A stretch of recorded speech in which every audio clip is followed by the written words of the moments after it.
que ese es el verdadero camino. Pepe Villuela, tú ya eres suscriptor de la cafetera, supongo. ¿Silencio elocuente? Sí. No. Sí, bueno, es que ha descubierto hoy la cafetera. O sea, que esto es una cosa... No, a mí Emilio, ya te digo, me manda recurrentemente enlaces. Entonces sí, sé lo que es la cafetera, pero no soy suscriptor, no me obligues a mentir. De verdad. Claro, así no se puede hacer la revolución. Bueno, la haces a través de las risas. Me he estado preparando esta entrevista, la verdad, con mucha dedicación, porque me inquietaba mucho, porque te seguimos desde hace muchos años, te admiramos, claro, más o menos seremos un poquito de la misma generación. Yo soy más mayor que tú. Bueno, no lo sé, ¿eh? Sí. No te fíes. Entonces te conservas estupendamente. No te fíes de mi pacto con el diablo. Yo te puedo decir abiertamente, ya en aras de la transparencia, que tengo 61 años. Bueno, eres un poquito más mayor. ¿Ves? Pero menos de lo que crees. Pero menos de lo que piensas. No te das cuenta, ¿no?, de lo joven que eres. Pero en todo caso es verdad que sí que nos has acompañado muchos años y te hemos visto protagonizando pues un montón de espectáculos, de humor, un montón de series de televisión y también con proyectos que queríamos comentar aquí en la cafetera porque nos permite hablar del humor y también del humor como herramienta. Uh-huh. Y si te parece, bueno, te han ofrecido café y todo. Sí, me han ofrecido, pero acababa de tomar y entonces yo...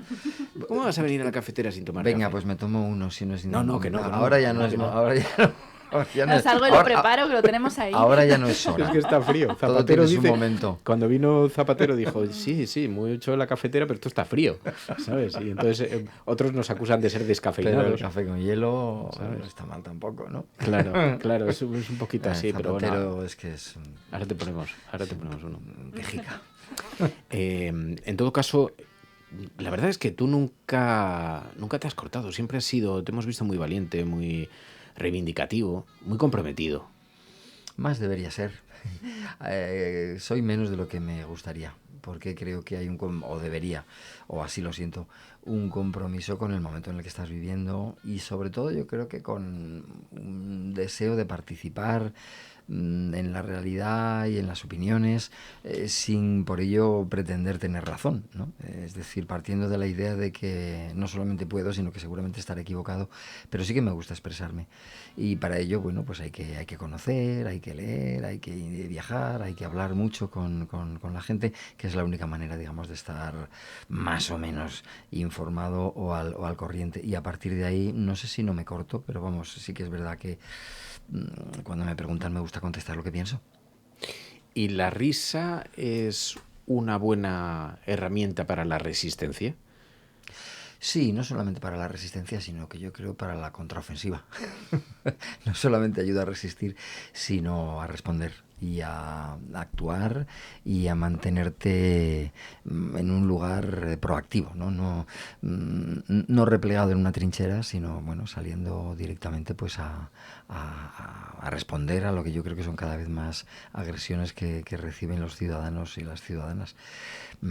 Sí, el humor es una herramienta, no solo de resistencia. Porque el motor de impulsar Payasos sin Fronteras tenía que ver con eso, que la risa es un instrumento, porque decías, te he escuchado decir, incluso en las guerras, después de reírse, a alguien se le quitan las ganas de andar matando. La idea de Payasos sin Fronteras, bueno, yo no formo parte, digamos, de los fundadores, pero sí entré al poco tiempo de haberse creado.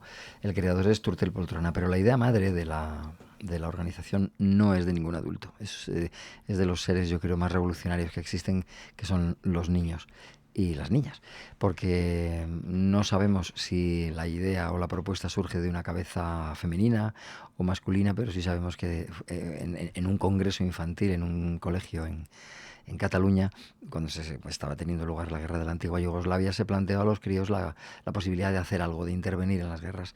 Y entonces alguien, un niño o una niña, propuso enviar payasos a los conflictos porque opinaba eso, exactamente, que cuando alguien se ríe, pues pocas ganas debe tener de disparar. Cuando te ríes con alguien no tienes ganas de matarlo, sino de abrazarlo y de acompañarlo y de dejar que te acompañe a los mejores lugares. Nos pareció una idea tan revolucionaria y tan necesaria, que bueno, pues Turtil se puso a caminar y 30 años después, pues aquí seguimos haciendo un camino a través de una travesía de desierto muy dura, porque las guerras efectivamente no han terminado, y no solamente no han terminado, sino que continúan escalando. Pero esa posibilidad que tenemos los payasos de intervenir en ellas, aunque sea mínimamente para generar un mínimo de esperanza, pues nos mantiene vivos.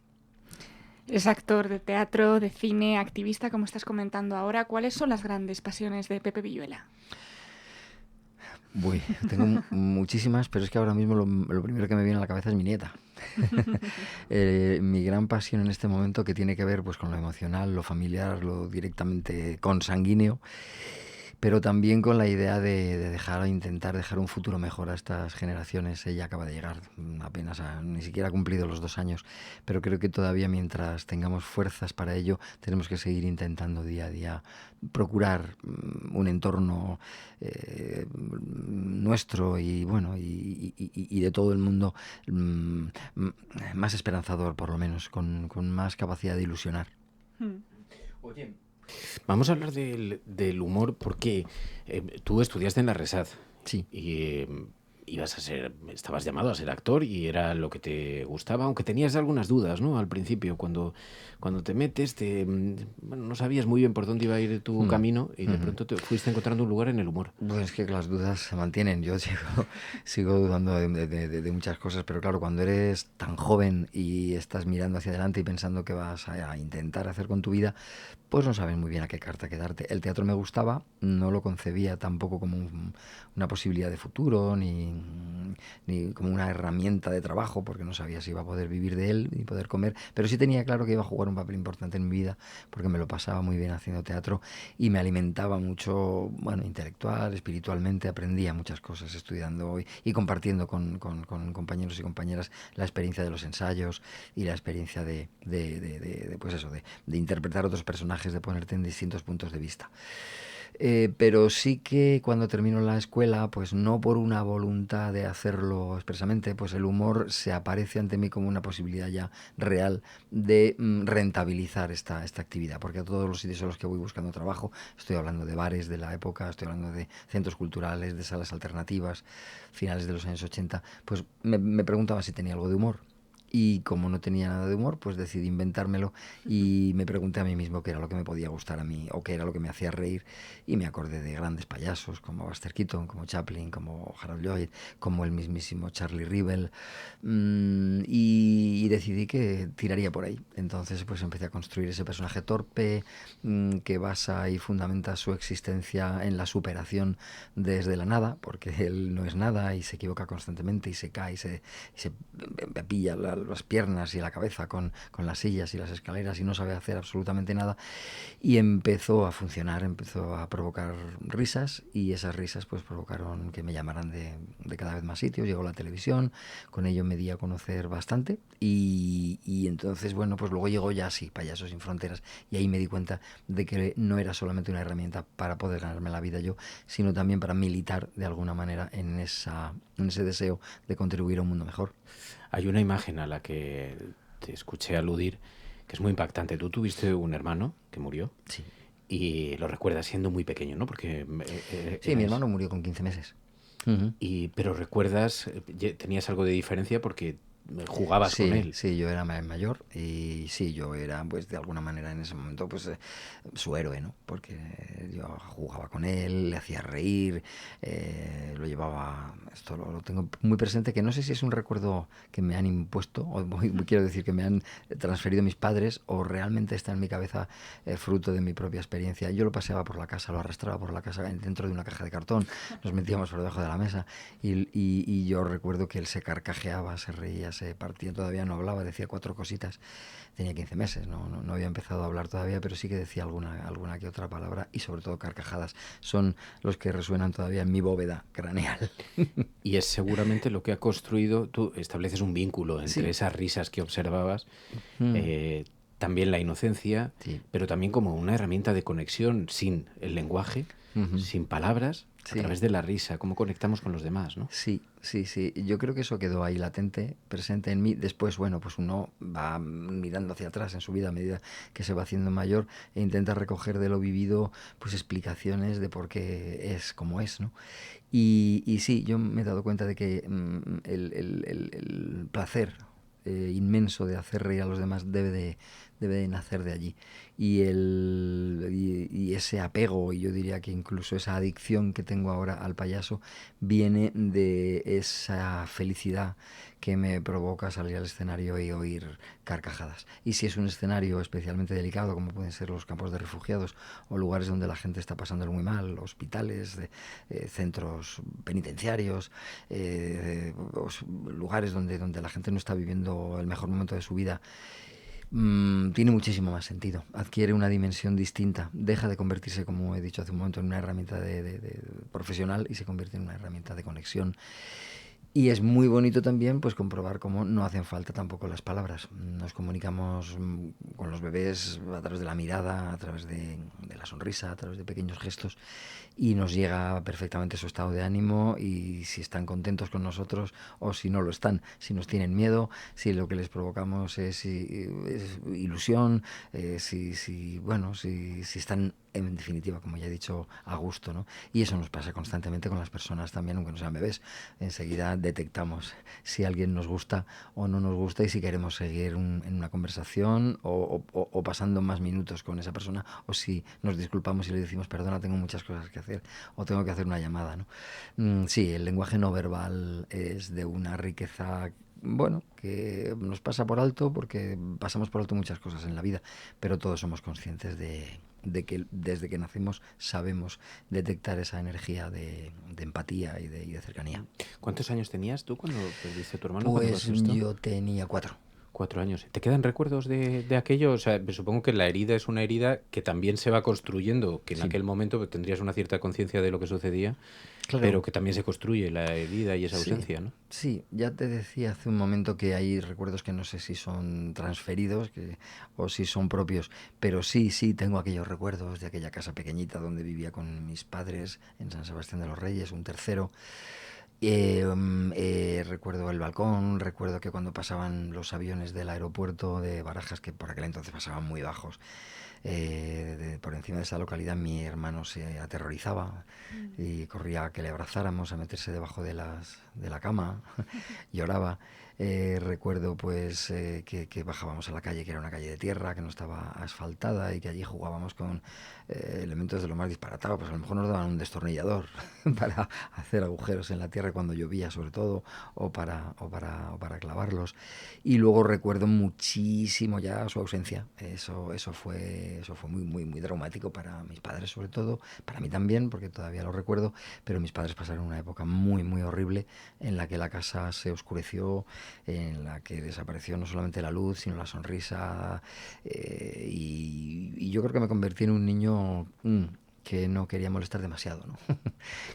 Porque mis padres estaban tan mal, estaban todo el día llorando, que yo intentaba hacerme pequeñito para no molestar.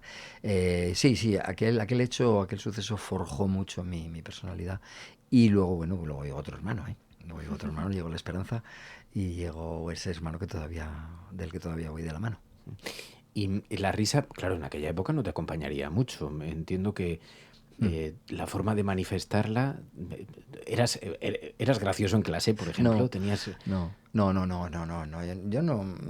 Luego en la adolescencia ya empecé a darme cuenta de que quizá no es que fuera gracioso, pero sí que, pues a lo mejor a través del teatro, ¿no? Descubrí esa capacidad que todos tenemos, por otra parte, en el momento en el que te sueltas y en el momento en el que te desinhibes un tanto, te acercas mejor a la gente y puedes llegar a conectar y es más fácil. Y enseguida uno descubre el valor de la sonrisa, porque cuando te sonríen te iluminas y entonces piensas, pues probablemente si yo sonrío también voy a provocar mejores sensaciones que si no lo hago, ¿no?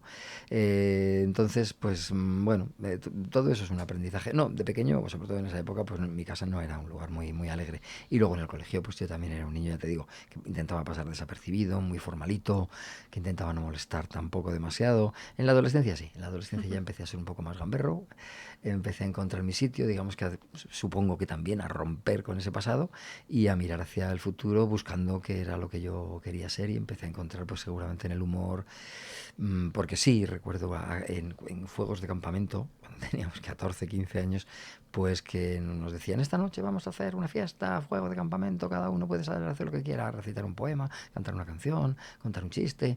Y entonces yo, como había visto a Charlie Rivel en televisión, tenía ahí en algún lugar recóndito de mi cerebro la imagen de un señor que se enfrentaba a una silla y no era capaz de sentarse. Y entonces jugué a eso y empecé a descubrir ahí, sin proponérmelo, simplemente, bueno, pues venga, ¿qué quieres hacer? Bueno, pues cogí mi guitarra y cogí una silla y salí y dije, anda, pues esto ha hecho gracia, podría... ¿A todo esto tocas la guitarra? Toco que la tenemos una guitarra aquí y la... Muy poquito, toco acordes. ¿Y cantas? No. Que nadie se vaya, que esta mañana va a haber espectáculo aquí en la cafetera. Pero sí, mira, sí, de la guitarra pasé a la vihuela. Porque, bueno, mi apellido ya sabéis cuál es, y antes de descubrirlo ya la vihuela me resonaba. Pero no sé qué nueva. clase de instrumento pues es. La vihuela es una antecesora digamos que es la madre de la guitarra. ¿Ah? Es un instrumento plenamente hispánico, Wow. Que proviene quizá del laúd. O sea, ¿está entre el laúd y la guitarra? Sí, tiene una forma similar a la de la guitarra, pero es más pequeñita. Y en la zona de de la que estaba hablando antes de entrar aquí con Clara, en la zona de Aranda, zona de Roa, hay muchos villuela. Entonces allí debió de quedar alguien, bueno, seguramente en la expulsión de los moriscos o quién sabe si de los judíos, alguien que adoptó el nombre de su oficio, el de pues, constructor de vihuelas probablemente. Wow. Y bueno, pues yo me apellido Villuela por eso. Y toco la vihuela también un poco también por ese apego, ¿no? A decir de dónde vengo y por qué me resonaba a mí también antes de saber que el apellido provenía de la vihuela, porque me emocionaba tanto. Debe haber algún tipo de no lo sé. Pero sin cantar, no te podemos arrancar un momento. Pero si musical. Es que no me sé ninguna canción. Hombre, podría cantaros algo de lo que canto a mi nieta. Sí, pero en las noches de vino y rosas, seguro que alguna cosa. A mi nieta le gusta mucho, pues por ejemplo la canción que dice a mi burro le duele la cabeza. A mi burro le duele la cabeza y el médico le ha puesto una gorrita negra. Oye, pero y luego nos inventamos letras. ¿Te das cuenta que con los hijos, con los nietos, hay un montón de canciones que son permanentes? Que vienen siempre. Que son para siempre. Yo llevaba sin cantar esto desde que mis hijos eran pequeños, sí. Y ahora cuando Lola vino, empecé a pensar, a ver qué le canto y qué le cuento yo a esta niña, y me doy cuenta que cuento y canto lo mismo. Las mismas canciones. Sí, que cantaba hace 40 años. Sí. Bueno, que tampoco esto pretendía ser, no pretendíamos colocarte en un diván, aunque últimamente veo que tengo mucho, estaba pensando colocar uno ahí y poner un tic-tac y sentar a los invitados, pero sí que nos gusta mucho también profundizar en esa parte humana que explica de dónde viene. Claro. Has dicho algo antes que me ha llamado la atención. ¿Tienes algo de síndrome del impostor?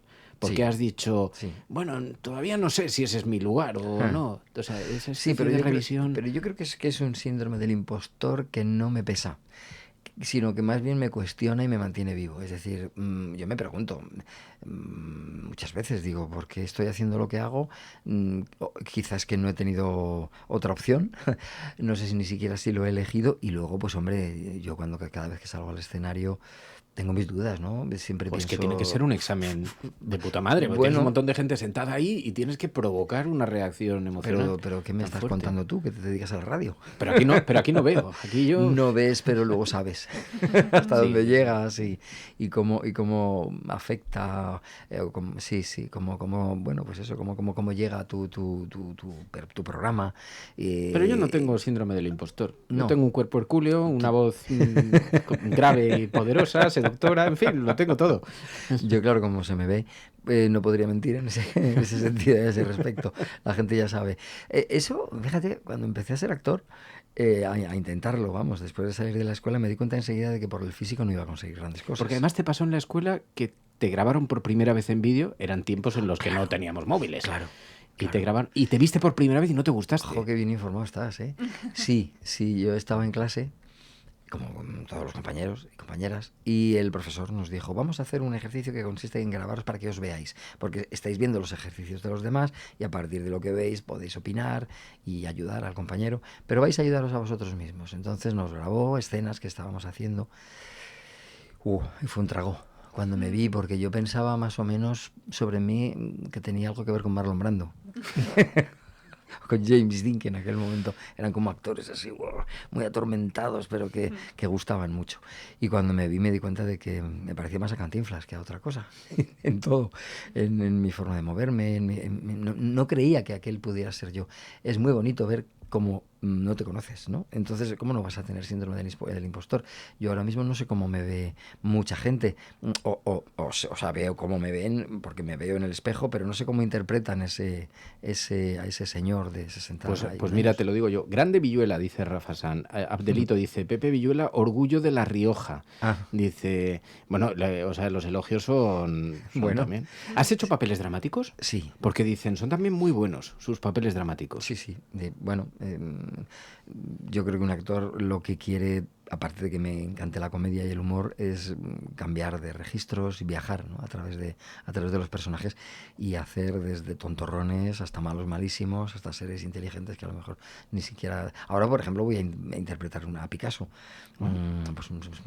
muy controvertido por lo genio que fue, pero también pues muy criticado por lo mala persona que parece que fue, ¿no? En sus relaciones sobre todo con las mujeres. Entonces eso es bonito de investigar, de probar y decir, a ver, ¿cómo veo yo a Picasso? Tengo que defenderlo porque tengo que ser él en escena, no puedo adoptar la postura facilona de decir, uy, qué hombre más asqueroso. No, tengo que mirarlo desde dentro, ¿no? Porque el otro día vi un documental en el que su hija Paloma claramente decía, no era un genio ni un monstruo, era sencillamente un hombre, que es lo más complejo y sencillo a la vez, ¿no? Claro, bueno, y en términos humanos se puede ser o no ser. En términos de personaje, los claroscuros son maravillosos. Sí. Tener tantos matices, tanta complejidad, que es la esencia del ser humano. Somos seres complejos y muy contradictorios. Una excelente persona en lo humano puede ser un monstruo políticamente o al revés, ¿no? Sí. Por eso, bueno, pues yo creo que no nos llegamos a conocernos nunca y por eso, pues claro que desconfías y el haber hecho algo bien no significa que vayas a seguir haciéndolo bien, ¿no? O sea, cada personaje es un reto. Bueno, yo te quería lanzar 2 preguntas. Sí. En primer lugar, si hay algún personaje que se te haya pegado, que lo atesores, más allá de los personajes que como público se encasilla un actor, que supongo que estaréis hartos de que os llamen por la calle por un nombre que no es el vuestro, pero algún personaje que se te haya pegado a ti, que te acompañe y que te guste especialmente y que a día de hoy a ratos todavía camine contigo. El que más llevo conmigo es el del payaso, porque es con el que más ratito llevo. Son muchos años, más de 30 años, 30 y no sé cuántos, no voy a hacer la cuenta ahora. Y es el que más cosas me ha hecho sentir, pensamientos me ha provocado, emociones me ha traído, o sea que indudablemente es ese. Pero luego hay otra serie de personajes que sí que recuerdas recurrentemente. Hay uno maravilloso de Dürrenmatt, que pertenece a una obra que se llama Rómulo el Grande, en el que este es un señor que a través de su ascensión social llega a ser emperador de una Roma que desprecia y que se quiere encargar de destruir, ¿no? Y es una tragicomedia en la que pues el viaje que haces como actor es muy, muy interesante, muy bonito. Lo hicimos en Mérida en el año 2005, hace ya 20 años, y yo todavía lo sigo recordando. Ese es uno de los personajes. Y luego hay personajes con los que sueñas y que todavía no has podido hacer y que probablemente nunca hagas, ¿no? Y hay uno que ahora mismo me ronda y me pasa mucho por la cabeza, que es Calígula. Tiene mucho que ver con el momento actual que estamos viviendo, con esos lunáticos que se sientan en poltronas de muchísimo poder, que nos hacen la vida más difícil y que, bueno, pues que creen que están tocados, ¿no? por un dedo divino, o que sencillamente ellos mismos son Dios. Son seres muy peligrosos. Entonces, bueno, pues es un personaje que me fascina desde la adolescencia y que no he hecho, bueno, quién sabe, a lo mejor algún día. Uno de los grandes dictadores clásicos, pero bueno, de momento estos no han pedido la luna, esperemos que no lleguen a tanto. Bueno, hay uno que señala Marte, ¿no? Eso es verdad. Dice Mico Jackson.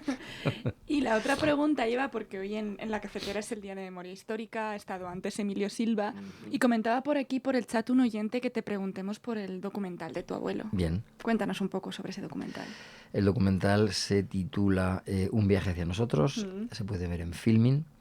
Y es un documental que nació con la idea de recordar y de devolver al mundo a mi abuelo, que fue un republicano, él fue anarquista, cenetista, y bueno, pues cuando terminó la guerra civil tuvo que salir y vivir malvivir en un campo de refugiados del sur de Francia que se llama Gurs. Entonces, del abuelo en el documental saltamos al tema de los refugiados, un tema lamentablemente cada vez más preocupante, más en boga, más sangrante y más trágico. Y dentro de ese macromundo de los refugiados, pues pasamos en una tercera parte del documental a explorar mínimamente, pero a explorar la cuestión de nuestros refugiados, que son los refugiados saharauis. Esos refugiados que hemos creado con nuestra mala praxis. Hablo en primera persona del plural, pero creo que habría que atribuírselo directamente a una serie de personas muy claramente, que son los que han provocado que ese conflicto esté todavía vigente, vivo, sangrando. Y bueno, pues esas son las tres partes del documental. Empezamos en la guerra civil, recuperando la memoria, de manera que la memoria nos sirva para situarnos en el presente y atender que si tu abuelo fue un refugiado, tú te has escapado por los pelos y probablemente podrías serlo, lo mismo que son los más de 100 millones de personas que ahora mismo tienen esa condición en el planeta. Y luego, bueno, pues ajustamos el foco sobre esos refugiados, sobre los que tenemos directamente una responsabilidad histórica, porque no olvidemos que España sigue siendo potencia administradora del territorio del Sáhara Occidental, con todo lo que eso conlleva y con lo que nos sitúa ante Marruecos, en una situación delicada que no han sabido manejar, a mi juicio, ninguno de los gobiernos desde que se produjo la marcha verde. O sea, un proceso de descolonización nefasto, terrorífico y que provoca muchísimo sufrimiento. No solo una cuestión de riqueza material, sino una cuestión de degradación moral y de desprecio por los derechos humanos. El documental, el punto de partida del documental, querías seguir los pasos de tu abuelo en la guerra. Participan, entre otros, decías, Emilio Silva, ¿no? Sí, porque es que de hecho Emilio fue la persona que me ayudó a encontrar el rastro y el lugar donde mi abuelo estuvo en Francia. Yo sabía que mi abuelo había tenido que salir, pero no sabía dónde había estado. Entonces, pues un día hablando en una cafetería, con Emilio, pues porque nos habíamos conocido a raíz de una actividad en el Teatro del Barrio, pues estuvimos hablando y le conté, digo, llevo años buscando el campo de refugiados donde debió de estar mi abuelo y no soy capaz. ¿Tú sabes si hay algún listado o algún...? Y él me remitió a una mujer, Edi Herrero, que por aquel entonces era bibliotecaria en Pamplona y que llevaba años trabajando en tema de memoria histórica. Y me puse en contacto con ella, le comenté, ella me pidió una serie de datos y me dijo, déjame pongo en modo búsqueda y te digo cuando sepa algo. A los 3 días ella había encontrado el rastro de la abuela a través de un libro que había escrito Josu Chueca, un historiador, profesor de historia en la Universidad del País Vasco, que se titula Gurs, el campo vasco, y allí estaba el nombre dentro del listado de mi abuelo. Todo esto lo digo para ilustrar la idea de que la tarea de la memoria es una tarea colectiva, que pues uno puede empezar a llevarla a cabo por una cuestión familiar, personal, pero que llega un momento en el que se convierte en una necesidad, digamos, social, colectiva, plural, de recuperación de algo que nos pertenece a todos y que nos va a ayudar a construir, pienso que un país mejor. Creo que ahora mismo España tiene un grave déficit en lo que se refiere a memoria. Ahora mismo, pues el caso que está en los medios referente a la Dirección General de Seguridad, a la sede del Gobierno de Madrid, y de la presidencia de la Comunidad de Madrid, pues es un claro ejemplo de cómo todavía bueno, pues no se aceptan cosas como que tengamos derecho a señalar los sitios, bueno, dignos de ser recordados, precisamente para no olvidar y no volver a caer en los mismos errores. Y sí, Emilio, pues yo creo que es un señor muy necesario para este asunto, y que además te conecta con otras muchas personas que están trabajando y ahora mismo están aflorando datos de los hermanos de mi abuelo, que estuvieron presos en el fuerte de San Cristóbal, a las afueras de Pamplona. Es decir, es una labor que no debe cesar, porque es necesaria, porque es importante. El otro día yo leía un documento que me enviaron de allí en el que venían referidos los objetos que el hermano de mi abuelo, el hermano Rafael, que se llamaba igual que mi hermano Rafael, el que murió, fíjate cómo se establecen también conexiones, ¿no? Pues los útiles que tenía en el momento de su muerte en la prisión. Una manta a rayas, una almohada y 3 saquitos vacíos. Con eso murió un joven de 23 años encarcelado por sencillamente defender la legalidad vigente de la República hasta que dejó de ser la legalidad vigente y se convirtió en la realidad aplastada y que todavía no nos dejan dignificar como se merece. Hay un montón de asignaturas pendientes. Muchas. Y en la democracia, en la política, en el debate público, también vivimos tiempos muy complicados, no solo en lo nacional, en lo internacional también. La polarización, la crispación, una serie de personajes. Claro, yo no quiero decir, daría para una viñeta, una caricatura cómica, porque es despreciar lo cómico, pero ver a tíos pues, como Donald Trump o Milei, que parecen surgidos de los memes de internet, y verles protagonizando el debate público. Te quiero preguntar, ¿hasta dónde permitimos la risa, el humor? ¿Dónde está? Siempre se habla de los límites del humor.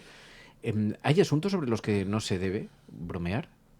Bueno, antes de contestarte a esto, me referiría a estos personajes difícilmente caricaturizables, porque ya ellos mismos son una caricatura propiamente, ¿no? Y superan lo que el humorista más genial podría llegar a concebir como un personaje.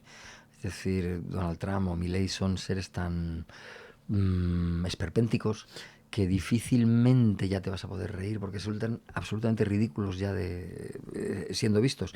Lo terrorífico no surge de ese ridículo que muestran y que demuestran, sino de que haya gente que se los tome en serio y los considere dignos de que les representen en instituciones, curiosamente, que se quieren cargar.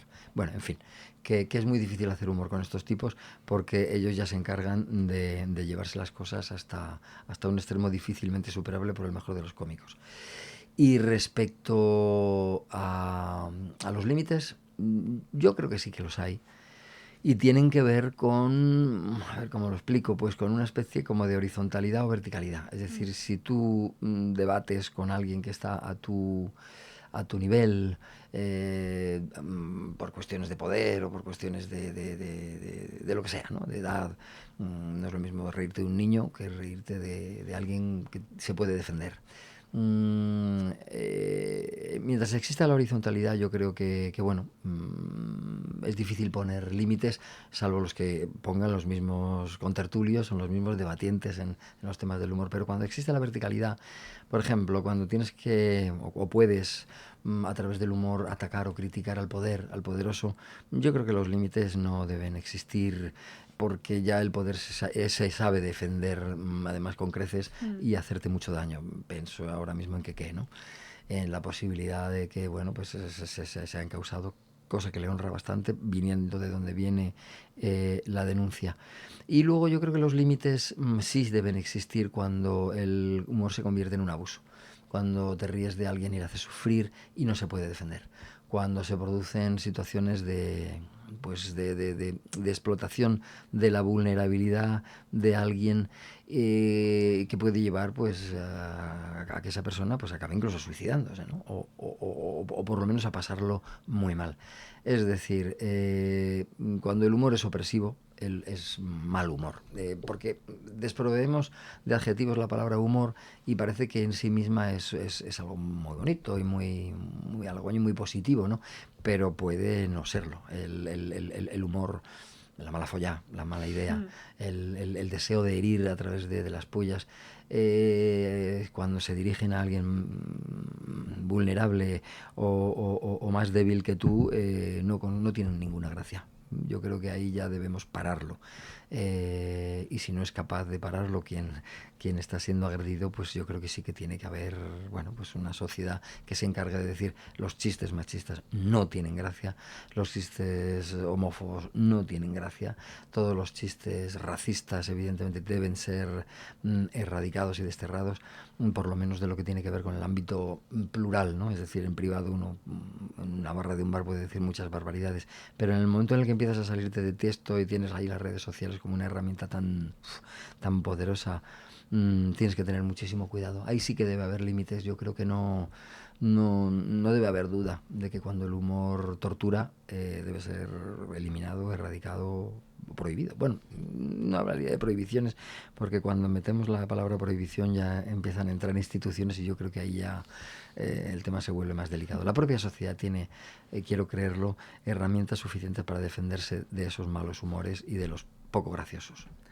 Hablábamos hace un rato de memoria, tanto de memoria histórica española como la de memoria del pueblo saharaui, y yo quería preguntarte, por un lado como actor y por otro lado como abuelo joven, ¿cómo consideras que se puede trasladar la memoria a generaciones como la de tu nieta en un mundo en el que la desinformación cada vez está más en boga y en un mundo en el que la juventud, los que son adolescentes ahora, están haciendo la revolución por la derecha, por decirlo de algún modo?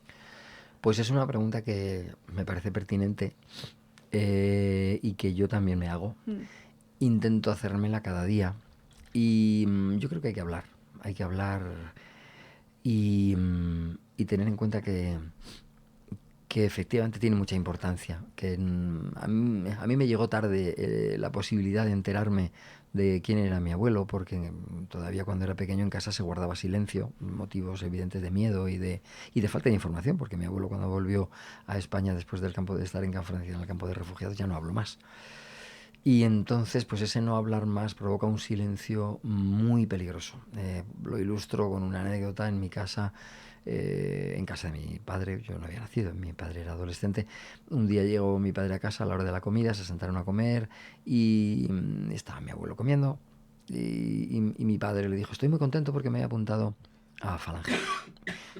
Mi padre se había apuntado a Falange. Entonces, claro, yo imagino la reacción de mi abuelo, que debió ser de un dolor inmenso, y aquello se había producido por falta de información, porque mi padre no tenía ni idea de lo que había supuesto aquella organización para mi abuelo y, bueno, yo diría que para el resto del país, y lo que sigue suponiendo, ¿no?, la extrema derecha. Entonces hay que hablar y no se trata de adoctrinar, esta palabra que también saben utilizar, ¿no?, para meternos el miedo en el cuerpo, de decir no, a los niños no debes condicionarles. A los niños no hay que condicionarles, pero hay que informarles. Sí, porque es muy gracioso. Quien utiliza ese argumento generalmente es muy partidario de lo doctrinario. Claro, es precisamente. Lo que pasa es que no de esa dinámica, no de esa aproximación, exactamente, pero la doctrina suele ser profundamente doctrinario. Del catecismo o de cualquier otro tipo de herramienta en su mano. ¿Yo qué hago? Pues, hombre, yo a mis hijos siempre les he hablado. El documental nació también de ese deseo de bucear en nuestro pasado y de compartirlo. Y, por ejemplo, pues en casa hay fotos. En casa está la foto de mi abuelo y es el tatarabuelo de mi nieta. Y yo, pues, de momento, claro, con 2 años, pues tampoco es que le hable mucho, pero sí le pregunto, le digo: ¿sabes dónde está el tatarabuelo? Y ella me señala bueno, pues los nobles tienen en su casa antepasados con pues no sé, pues con trajes lujosos y con signos de su poder, de sus marquesados y de sus noblezas. Bueno, pues yo en casa tengo el retrato de un abuelo, como diría León Felipe, mi abuelo que perdiera una batalla. Y ahí está, con su camisa, con su pantalón, bueno, pues lo que es un refugiado. Y no quiero que olvide nunca que su tatarabuelo lo fue, y que el mundo está lleno de personas que por motivos ideológicos, por motivos políticos, por motivos de raza, sexistas, pues se ven obligados a escapar del país o del lugar en el que viven para salvar su vida y intentar encontrar una vida más digna. Y no quiero que eso se olvide. Me parece que es importantísimo saber de dónde venimos. Y bueno, pues es lo que puedo hacer. Tampoco es que pueda hacer muchas más cosas, pero sí que creo que ese impacto de las redes sociales se combate o se puede llegar a combatir con la cercanía, con el afecto y con las palabras de un familiar, que puede ser tu abuelo, puede ser tu padre, puede ser tu tío, tu hermano. La conversación directa más que es, en este caso sí, creo, adoctrinamiento a través de las redes sociales. Me dicen que nos hemos puesto muy serios. Venga, pues vamos a reírnos. Berlín, macho, te traes a un cómico y Es que yo ya he dicho que no era muy gracioso.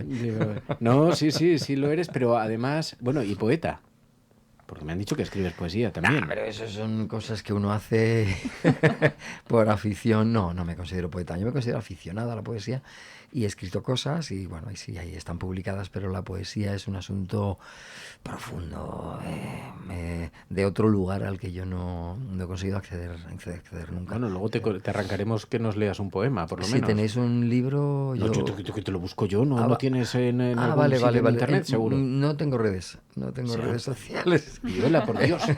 Pero algún poema sí que debe haber. Alguno habrá. De memoria no me sé, no me voy a aprender yo mis poemas. Me parecería un poco egocéntrico. Y llevarlos encima en un maletín y claro, ir dando, mira, todo. Claro, voy a leeros ahora un poema, si mantenéis un poco de silencio en esta nuestra cerveza. Se produce la estampida. Pero la risa, vamos a la risa como elemento, porque me gustaba mucho como elemento revolucionario. Sí. Decías, la risa es una herramienta que puede servir como combate contra la guerra, como combate contra la tristeza, pero paradójicamente también reflexionaba sobre esto, siempre se dice, bueno, vamos a hablar de cosas serias. Sí. A ver, no, esto son cosas serias. Vamos a hablar, por favor, dejaros un poco las bromas, ¿no? Sí. Y sin embargo, la risa es una cosa muy seria. Claro. Es una cosa tan seria como que es la que yo creo que nos ha permitido estar donde estamos, quiero decir, no haber muerto a tiros ya unos contra otros, ¿no? Porque es un antídoto contra la intolerancia, es un antídoto contra el dogmatismo. Probablemente este asunto del que hablábamos antes de nuestra capacidad para dudar y para sentirte un impostor, para dudar de quién eres y de lo que haces, tenga mucho que ver con el hecho de poder reírte de ti mismo y de lo que piensas y de ponerlo en cuestión constantemente. No es que no tenga principios y no es que como Groucho si no le gustan los pueda cambiar, pero no hay que estar nunca cerrado a la posibilidad de que alguien te convenza de que estás equivocado, ¿no? Y de que, bueno, yo creo que es el tener las puertas abiertas a las opiniones de los demás hace que también tú puedas defender las tuyas, tus ideas y tus principios desde un lugar más certero, ¿no? Yo creo que el humor efectivamente lo que hace es disolver el dogmatismo y ponernos frente no solamente a nosotros mismos, sino a todas esas ideas preconcebidas que probablemente, bueno, pues muchas de ellas estén equivocadas y que debamos cambiar. O sea que es efectivamente muy seria el humor y por eso pues ha sido tan perseguido y por eso a lo largo de la historia de las instituciones más dogmáticas del poder en cualquier tipo de manifestación ha sido tan peligrosa y considerada como digna de observancia, cuando menos, y ya de prohibición ni te cuento, ¿no?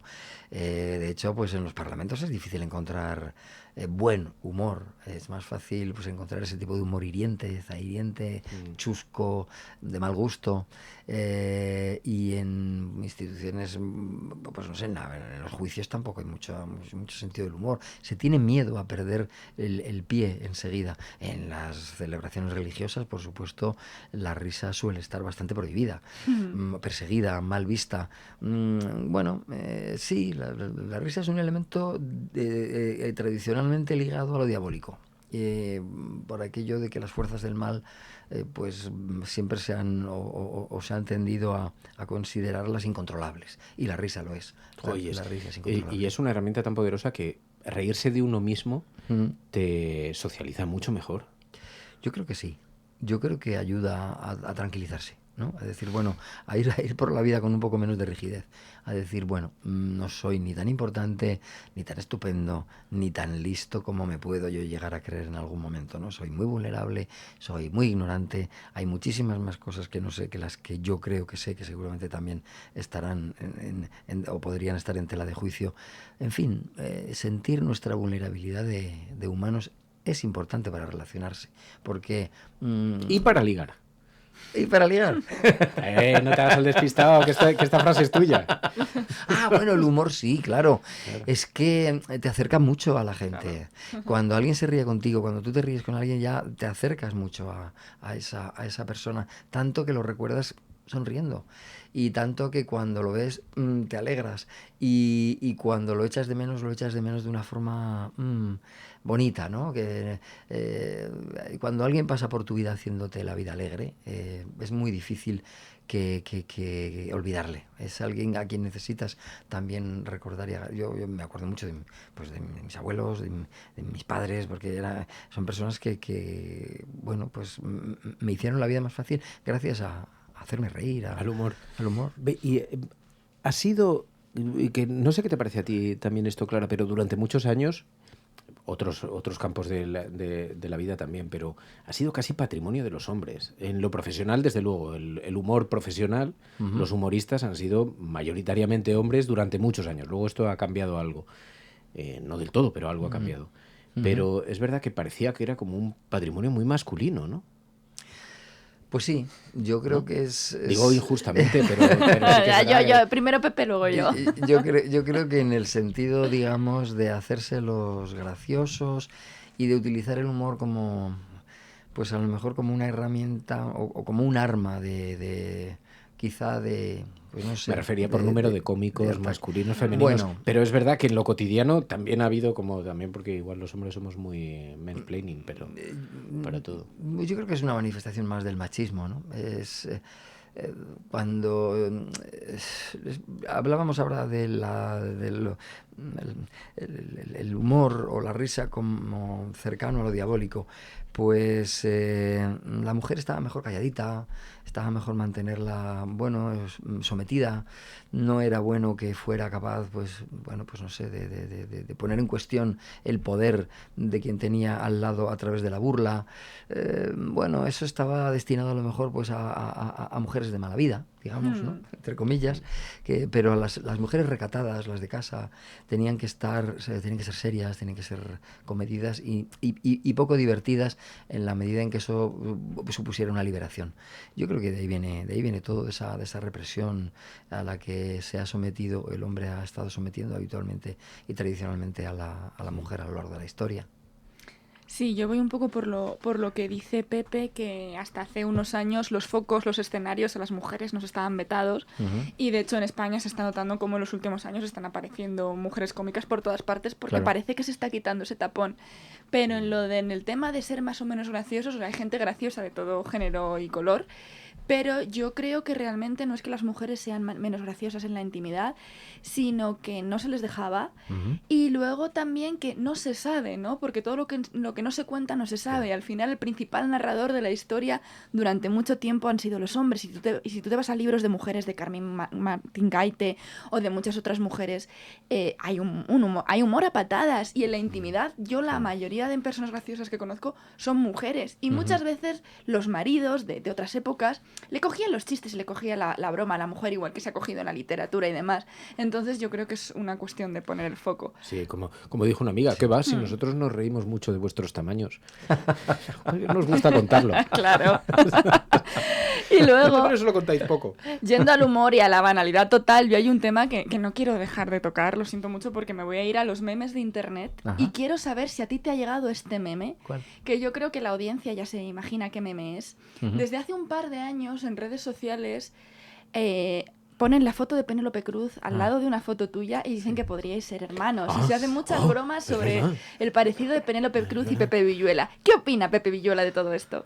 Pues de entrada que la naturaleza es sumamente caprichosa, porque que se pueda encontrar un parecido entre Penélope y yo es muy difícil, ¿no? Pero es curioso que si te fijas podríamos llegar a ser hermanos. Yo lo veo.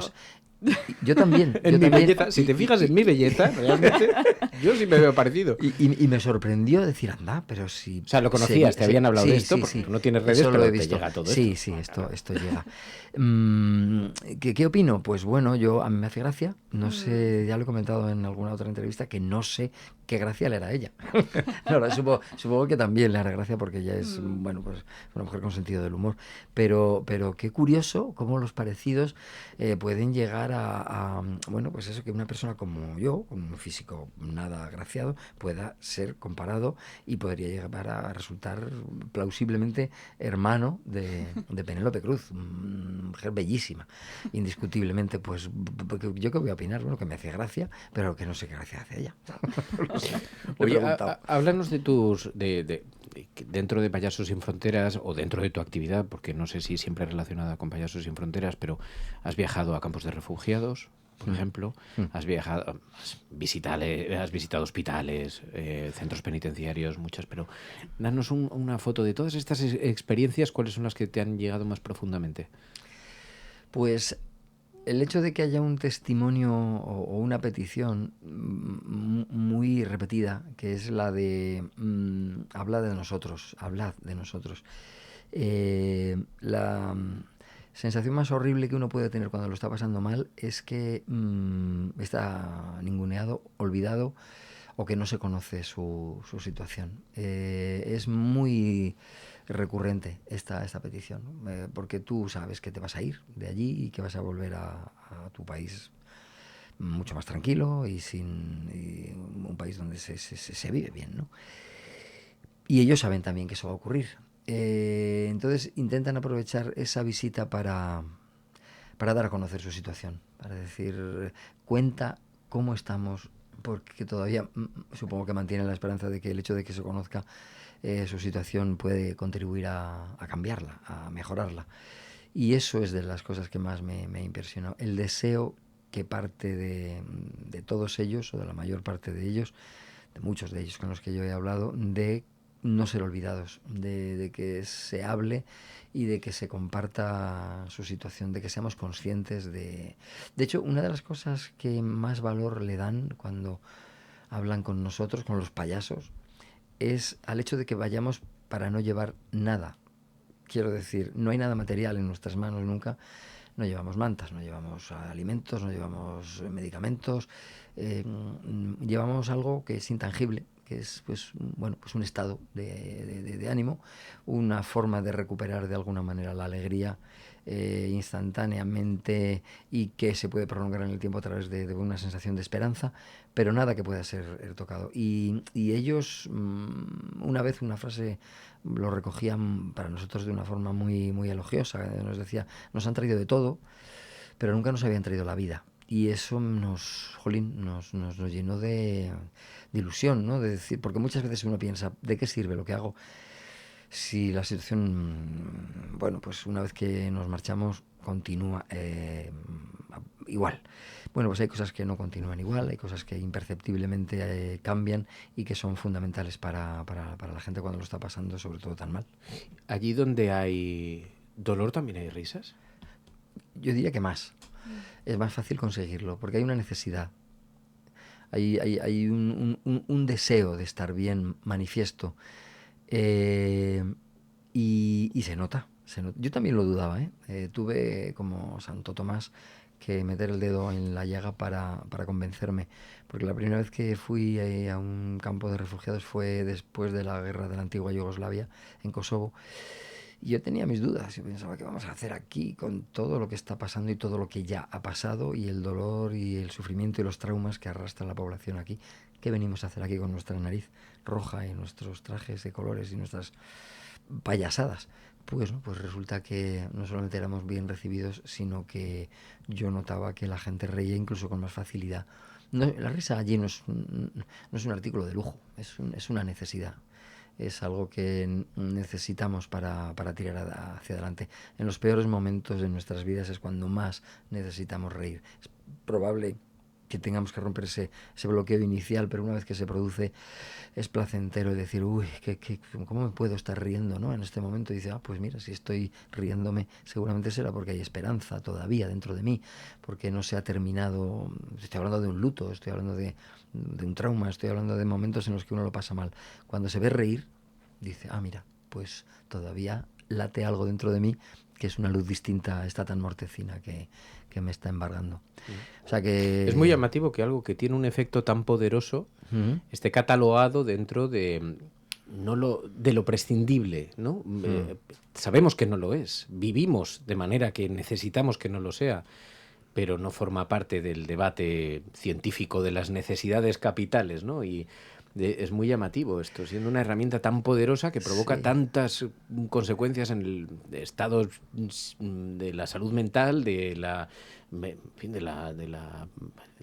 capacidad de sobrevivir a los... Sí, bueno, hay gente que trabaja con esta idea de la importancia de la empatía y la importancia, porque al final la risa, yo creo que es eso, es un fenómeno empático en el que tú, bueno, pues te conectas con alguien y a veces incluso sin necesidad de hablar ya se está produciendo en ti la risa o un estado de alegría.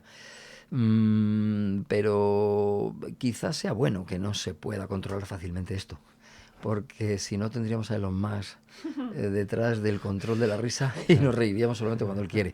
Ahora pulsa el botón. Es un ejercicio de libertad, uno se ríe de lo que le mueve a él y afortunadamente todavía no se controla. De hecho, yo creo que este tipo de personas, pues como comentábamos antes, no tienen ni idea, ¿no?, de lo que es el sentido del humor y carecen de él. Son seres dotados son muy desgraciados en todo el sentido de la palabra, ¿no? Son unos desgraciados a tiempo completo, gente que no tiene gracia. Dice, muy a favor de que habléis todas las semanas con Pepe Villuela. Luego es una persona muy ocupada. Luego tienes muchos compromisos. Si hemos estado, no sé, un mes esperándote aquí sentados con el café, por eso se ha quedado frío. Es que me hago mucho el chulito. O sea, el importante, digo, bueno, pues no sé si voy a poder. Dice, de la tristeza a la felicidad, dice Moniquilla, hay un paso, como lo contaban en la peli de Pixar. Pero es verdad que despiertas empatía cualquiera. Sí, además, a mí ahora que hablábamos del dolor y la risa y la necesaria que es la risa, yo pienso lo mucho que se ríen los tanatorios. La cantidad de chistes que se cuentan en los tanatorios, que incluso hay gente que se queja, ¿cómo te puedes estar riendo? Digo, hombre, ya está sufriendo, deja que suelte un poco la olla a presión. Se ríen muchísimo los tanatorios. Sí, y es que, claro, la tristeza y el dolor son una olla a presión que en algún momento hay que dejar que respire o que se despresurice. Hace poco, hace un par de años, participé en un corto en el que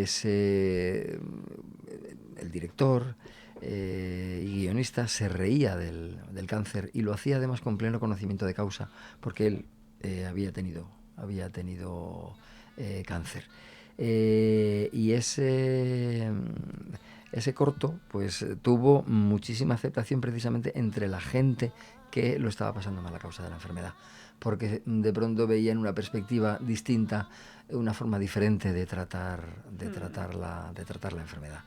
Desde aquí felicito a Sergio, que es el autor, y Actos por Partes, que es el corto, por si alguien lo quiere ver.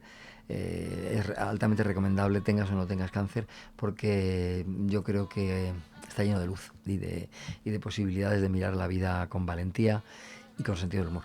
Sí, de hecho hay una actriz muy jovencita estadounidense, ahora mismo no recuerdo su nombre, actriz y directora, que también tiene una miniserie, y ella tuvo un tumor cerebral que sobrevivió. Y mientras era ya actriz y directora cuando le diagnosticaron el cáncer, y ella decidió llamar a su tumor Britney, como Britney Spears, decía, hey, it's Britney. Y tiene una obra de stand-up, ya siento no acordarme del nombre, pero si se pone en Google se encuentra.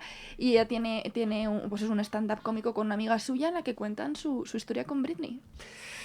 Ahí es donde encontramos la gran herramienta que puede suponer el humor para enfrentarse a cosas muy serias y convertirse pues quizá en de lo más serio que hay. Es que la seriedad no es aburrida. cuando nos invitan a ser serios, muchas veces nos están invitando a ser aburridos. Y yo creo que la seriedad puede ser muy divertida. Uno puede ser muy serio tratando los temas con humor. Bueno, pues utilizar el humor de una forma muy seria para poner en cuestión y hacer pensar y cambiar puntos de vista. No hay nada más serio, ¿no? que la posibilidad de hacerte pensar y sentir desde un chiste. Me parece magnífico. Pepe Villuela, es un privilegio, es un lujo recibirte aquí en el nido del colibrí. En el nido del colibrí. Eso, lo del nido del águila sonaba fatal, ¿verdad? Sonaba muy mal, sí. Te ha salido del alma. Al principio no, es que es lo primero que me ha venido a la cabeza del bigote.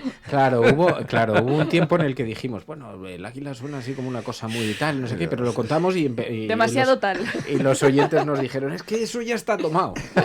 Ese lo dominio ya tiene propietario. Se lo inventó un señor. Y entonces dijimos, bueno, nos pega más el colibrín, ¿sabes? Mucho más bonito. Más bonito, más inquieto, más unos más colores ligero, más brillantes. Más velo, sí, claro que sí. Sí, con más sentido del humor que la Pero vida. bueno, en todo caso, en cualquier nido es un privilegio recibirte. Te agradecemos muchísimo de corazón el esfuerzo que te hayas acercado aquí. En nombre de los oyentes de La Cafetera, Pepe Villuela, Un placer. gracias. Ha sido un placer, muchísimas gracias. Ha estado muy a gusto. Espero no haber molestado demasiado. Lo justo. Personalmente, pues ya está. Nada para molestar. Bueno, la próxima vez te traes la cartera. La cartera, la suscripción. He dicho la tartera, pero bueno, si quieres la cartera la he traído también. Todo nos vale. No te escapes, es verdad. Sí, ya sabes. De radiocable.com/mecenas. Había entendido radiocalvo.com. Es mis traumas. Es un buen nombre, ¿eh? Radiocalvo.com. No se lo oyes una vez y no se te olvida. No se te olvida. De verdad, sois mala gente. Incogegibles. Sí. Pepe Villuela, gracias. De nada, gracias, un placer. De corazón. Claire, gracias. A vosotros, siempre. Seguimos. Mañana más aquí en La Cafetera, queridos amigos. Mañana volvemos con más cosas. Esto es La Cafetera y si lo estás escuchando, eres la resistencia allí donde estés y no estás sola.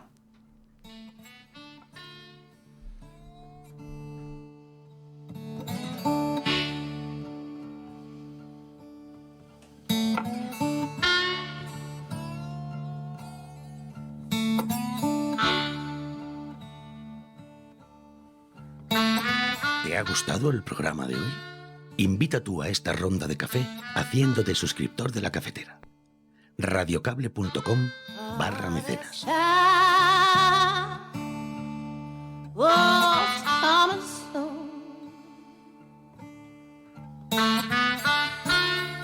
Gonna get dark, babe.